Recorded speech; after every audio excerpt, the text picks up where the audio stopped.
Inside Michigan Basketball is brought to you by Meyer.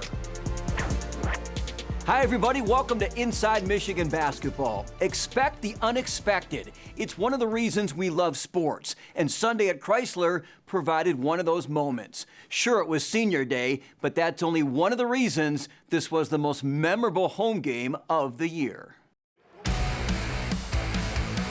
Duke transfer Joey Baker was recognized before the game. His guile and 5 years of experience, a huge asset for this young Wolverine squad. Michigan active defensively right away. Baker with the swat. Terris Jr. also with a block, 6 on the day for the Maize and Blue. Michigan trailed by 8 but regained the lead thanks to a Hunter Dickinson personal 8-0 run. The reverse. A great up and under. Looking inside, whip it in Dickinson, spins, bangs, scores after a nifty move around Crowell. And then the baseline hook. Dickinson with 23 points, 10 boards. Doug McDaniel had another strong outing. Hunter with the kick out, and Doug buries 3 of his 20. Kobe Buffkin then punctuated a 17-4 run. He fakes it and takes it. And then high off the glass. He'll accelerate left of the lane, tries that scooping Baker again, and it's pure. Michigan up 35-27, halfway home. Second half, Kobe playing with incredible rhythm. A topside 3. The lead ballooned to as many as 10. Later, Reed Jr. posting up gets the bucket and the Band-Aid. But the Badgers creep back in it. Connor Esigian cutting to the hoop. He scored a team-high 24. Then Stephen Crowell goes to work. Wisconsin leapfrogs back on top. It was seesaw the rest of the way. 33 seconds to play. Kobe goes baseline, and Michigan leads it 65-64. Esigian answers, though, the jump stop. The Badgers go on top by 1. A pair of free throws put Wisconsin up 3, and then with 1.8 seconds on the clock, this happened. Flips it up. Dickinson catches. Right wing, a heave for the tie. Yes, sir. Yes, sir. Brace yourself for an overtime. Desperation 3 for a desperate NCAA tournament resume. The play was for Joe to come off and hit the 3. I was the backup option. I knew there was a chance that I was going to get the ball, but I thought it was slim. The way they guarded it, I actually kind of realized that it was probably going to come to me. So I got it. I took one dribble to gather myself and just shot it, and it went in. This is definitely a one-of-a-kind feeling. It's my first time actually experiencing like a buzzer beater type college miracle shot. So it was cool to get that experience, and Hunter's a big-time big-time player that hits big-time shots, so it was good to see. We've had big shots against us the whole season. I mean, you start with Central Michigan, the one that, really set us back, the one that we thought everybody thought was going to hold us down for the rest of the season. Then you got Iowa, the guy hits an and-1 3 to tie that game up. I mean, we've had so many big shots against us that it was about time we had one ourselves. Well, I was looking at the flight of it, and all I can tell you is, please go in. And I didn't know how to react, but all I did was just pump my fists, and we were owed that one. It was up and down throughout the game for us in terms of our energy and our momentum. And when Hunt hit that, we had all the momentum. We had the energy, we had the determination, and we fed off of that shot, and it carried us over into overtime. In the extra session, Buffkin drives, gets the bucket and the foul. He scored a career-high 28, and Michigan goes on top to stay. The Wolverines made 5 of 6 shots in OT and pull away to win 87-79. That made it 3 straight victories as the Maize and Blue continued their late-season surge. We went through situations throughout the game where there was uncomfortable moments, all right? And with those uncomfortable moments, we figured it out. We figured it out, and you kept grinding, And then at the end, we've had some situations where we've been through where it has, of course, went on the other end. It had worked out for the other team, all right? But that what you showed at the end, staying with it, and then Hunter making that big shot. But also Terris delivering the pass on time, on target. On time, on target. Because that was the last part of the play, okay? That part was huge, man, okay? And then collectively, you did it. Overtime, you grinding. I said, word on them, you won, okay? Every possession, all right? And that's what it has to be, fellas. And I'm so proud. I know the staff, I speak on behalf of them. We all are so proud. You made so many people in that building, the families, the Michigan fans, the true Michigan fans proud of how you guys, of course, competed from start to finish. All of them have really stepped up, and all of them have done an amazing job of, working out in practice, coming in on off days, putting time in the weight room, putting time in the film. Their preparation has been really, truly really well done, well professional, and even though they're young student athletes here at college, but being around a professional game and seeing what it looks like for 25 years on a professional level, those are young men in that locker room. They treat it like very professional alike. That was a roller coaster. I mean, we talked about how it was going to be a fight and we were going to have to claw, and we knew they were gonna come and give us their best effort, and they did. I mean, they made big shots and big plays throughout the game, but we stuck with it, trusted the process, and then Hunt made an enormous shot for us. So it was crazy. Still to come, the Wolverines face a hostile environment in Champaign. Very deflating, when you got the lead, but they chop away. And hear more from head coach Juwan Howard.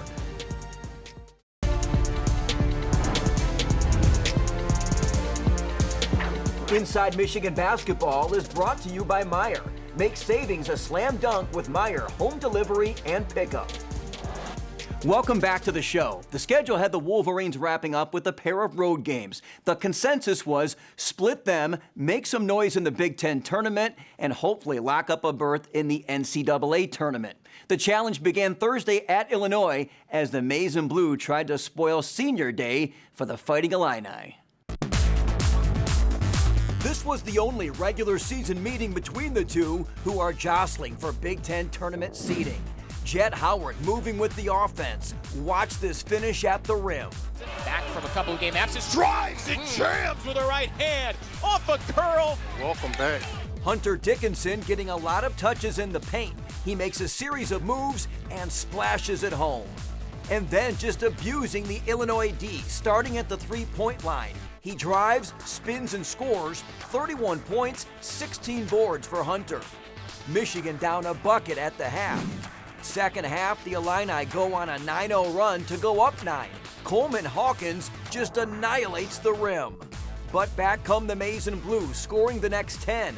8 straight by Kobe Buffkin, including back-to-back triples. Buffkin straight on a three for the lead. You betcha! Right between the eyes of Terris Jr., Michigan by 1. He scored 17 of his 23 in the second half. The Wolverines seesaw back on top. Illinois answers. R.J. Melendez with a deep corner three, 68-61 with 3.5 to play. A three-point game, 47 ticks on the clock. Feed it left side. Jet Howard, left wing, a three for the tie. Yes, sir! Jet Howard!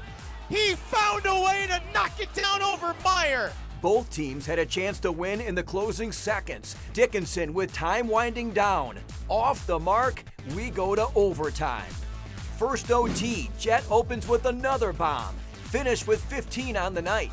Hunter then scored 6 consecutive points as Michigan opened up a 7-point edge. But the Illini scored the next 7. Terrence Shannon Jr., the bucket and the foul, he missed the free throw, and we go to overtime number 2. This time the roles reverse. Matthew Meijer scored 7 points in the second OT, including the first 5. He had a huge night and finished with a team-high 24. Michigan made it interesting. Dickinson with the bucket to make it a 1-point game with 41 seconds left, but the Illini ice it at the free throw line, surviving 91-87. It was a great opportunity. Went to double overtime. I mean, that's in itself a crazy game, like you said, just a lot of emotions, but kind of, a lot of the same in terms of, how the season's been. Just didn't make plays down the stretch, myself included. Just got to close the game out better. Up 7 in the first overtime, got to close out the game. It was a good game. I think we played hard defensively, start to finish.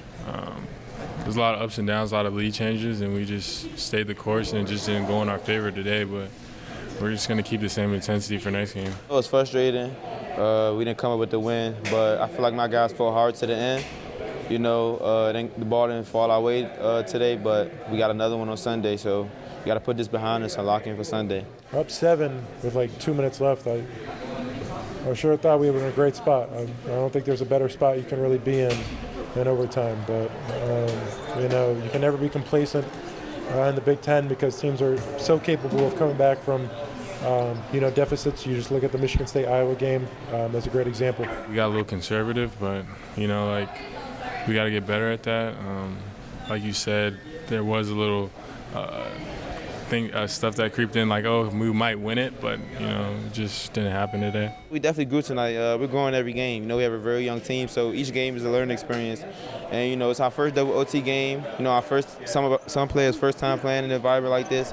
And, you know, all this is preparing us for, you know, the next level and, you know, next few games coming up. So, you know, it's a hostile environment, but, you know, I feel like my guys responded well to it. There's not a lot of, you know, room for moral victories anymore. But, I mean, we did fight. We fought. We did everything, like Coach said in the locker room. We did everything he asked. And, you know, at that point, you know, you just got to try to hold your head high and say, you know, you did your best. Sometimes, you know, in the Big Ten with all these great teams, sometimes, you know, somebody's just going to play a little bit better than you. Our conversation with head coach Juwan Howard is brought to you by Meijer. Make savings a slam dunk with Meijer home delivery and pickup. Here's Brian Bush. Coach, let's start just with the resilience, the battle, the effort of your team. Several guys playing more than 40 minutes, a couple of guys fouling out. You had to shuffle your rotation in overtime, in double OT. Just what can you say about the effort your team gave here tonight? Loved it. Loved every minute of our effort. You know, it's a tough loss for those young men to really have to get on that plane and think about, you know, we weren't victorious because there were so many possessions where they really competed extremely hard from start to finish, gutting out, you know, a long game of 2 overtimes, figuring it out, clawing, fighting, being the first to hit the floor for loose balls, winning the rebounding game, you know, holding this team to 41% from the field at home, and also 27% from 3 at home. You know, that's a lot to be proud of from a group. And, you know, like I told them, you know, there were a lot of possessions in this game where I felt that we were, you know, competing at a high level, doing it with toughness, then also hanging in there with mental toughness as well, because there were some calls out there that I felt that should have been called in our favor or was not called. And, you know, our guys still continue to compete, and that's what we talk, that's what we preach. And I'm just proud of just overall, you know, and this is one of those games where, you know, you can't like chalk it up for like moral victory, but at the end of the day, you're gonna learn from it. And you know, just hate that our guys had to be on the other end. In a game that has such a narrow margin, went back and forth, what do you think was that difference in the second overtime when Illinois was able to eke past you guys? Well, we were able to get scores when we wanted to. You know, they made some tough shots too, but we got a really good look at the end, wide open, and unfortunately just didn't go down. Hunter Dickinson, big double-double. Kobe Buffkin were strong. Offensively, when those guys needed to make shots, they did. How did everyone kind of feed off those two in particular? Everybody played well. Everyone played well. Just can't single out any individuals. A total team effort. This team has been resilient all year.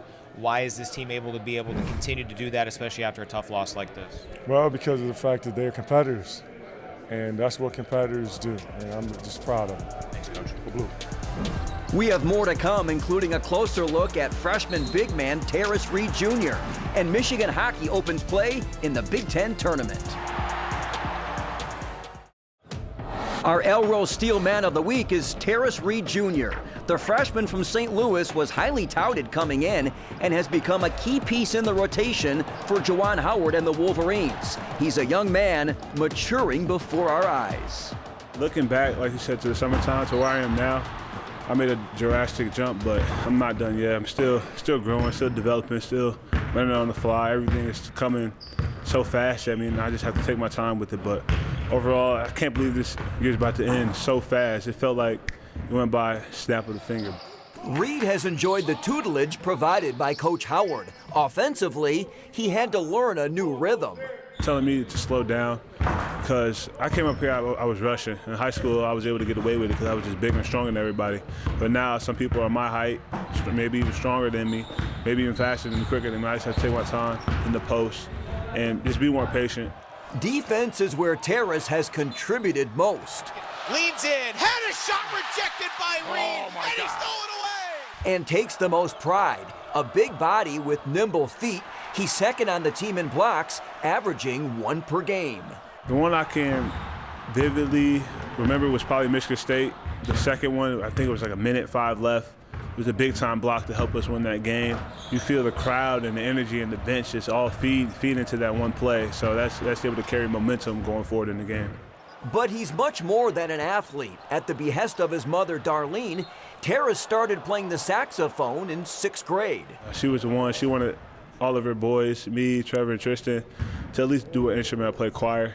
And I chose saxophone, and I'm glad I did. Kept coming up here, I can't believe I came this far, still playing to this day. So in my free time, I just play, you know, just to get basketball off my mind, because it can be tough and gruesome at times, but the saxophone is my escape. He says he's hopeful to play the national anthem at a Michigan game next year. How much fun you having? A lot of fun. A lot of fun. It may not seem like it now, but when I look back, I'm going to be like, man, the freshman year was a grind. It was fun. Like, it was my first time going out the country. Literally, I went outside the country. I went to Mykonos. Like, that was so crazy to me. And London. And Paris. Like, I've never been outside the country. I wanted my family to go with me, but that was really a great experience. Those experiences helped him mature and see the world with a new perspective. I'm a grown man now. I take care of business by myself. Like, I gotta get away from my mom and dad, even though I love them to death. They know what's best for me is to be away and start my own life away from them. So that was something that was pretty hard at first, but now it's becoming a routine. After hearing and watching that, you have to feel good about the immediate future of Michigan basketball and the further development of Terris Reed Jr. Postseason play begins for the women, the latest from the Big Ten tournament in Minneapolis when we return. Women's Big Ten tournament in Minneapolis. Michigan opened Thursday against Penn State. This one was tight all afternoon. Layla Filia returned from injury, came off the bench and scored 13 points in 22 minutes. Emily Kaiser also scored a baker's dozen to share team scoring honors. Closing seconds, Michigan up 2, the Nittany Lions with a chance to tie or win, but the Wolverine defense held its own, picking up a 63-61 victory. So that set up a third meeting this season with arch-rival Ohio State. The Buckeyes swept the regular season series, but the stakes were much higher for this one, a berth in the Big Ten semifinals on the line. We'll start in the 4th quarter of a highly entertaining game. Senior Maddie Nolan delivers from the near corner, 70-68 Michigan, its first lead since midway through the first. They went back and forth down the stretch. Down by 2, closing moments, Michigan has a chance. The Wolverines had several opportunities, but just couldn't get the equalizer, falling in the quarterfinals 81-79. Now they'll wait until Sunday, March 12th to learn their NCAA tournament seed and location.